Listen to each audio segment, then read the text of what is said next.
태풍과 강풍 등 자연재해 상황 속에서 나무가 주택과 도로를 덮치는 사고가 자주 발생하고 있습니다. 특히 원도심의 경우 영세 아파트들이 많고 주택가 수목들이 제대로 관리되지 않고 있어 사고의 위험은 더욱더 크다고 하는데요. 이런 가운데 구청이 위험한 나무 정비를 지원할 수 있도록 하는 조례가 중구에서 제정됐습니다. 안수민 기자의 보도입니다. 건물 6층 높이의 대형 나무가 아파트를 덮쳤습니다. 지어진 지 50년 된 중구의 한 노후 아파트인데 지난해 9월 태풍 마이삭 당시 강풍에 나무가 쓰러졌습니다. 다행히 인명피해는 없었지만 자칫 더 큰 사고로도 이어질 수 있었습니다. 노후 아파트와 노후 주택, 빌라 건물이 많은 중구.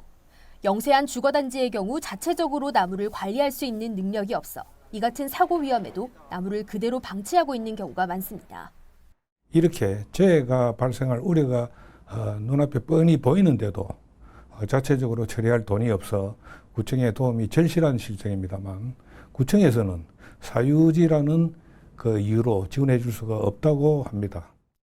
하지만 앞으로는 사유지라도 구청의 지원을 받을 수 있는 길이 열렸습니다.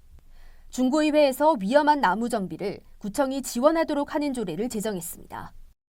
개인 재산이라서 구청에서 처리해 주지 못하는 안타까운 부분을 조례 제3조의 구청장의 책무로 규정하여 구청장은 위험 수목으로부터 국민의 생명과 재산을 보호할 수 있도록 법적 근거를 조례에 명시된 지원 대상지는 주택이나 아동, 노인복지 관련 시설, 나무를 보호해야 하는 지역이거나 20세대 이상 공동주택, 수익 창출을 목적으로 관리되는 수목 등은 제외 대상입니다.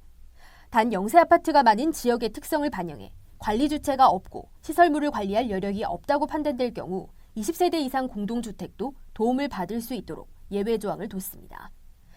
정비를 지원받을 수 있는 상황은 가슴 높이 지름이 20cm 이상, 높이 5m 이상의 대형 나무가 낙화할 위험이 있거나 병충해 피해를 입은 경우, 또 강풍이 불면 쓰러질 가능성이 큰 경우입니다. 여기에 더해 태풍으로 나무가 쓰러지는 등 이미 피해가 발생한 경우라도 지원을 받을 수 있습니다.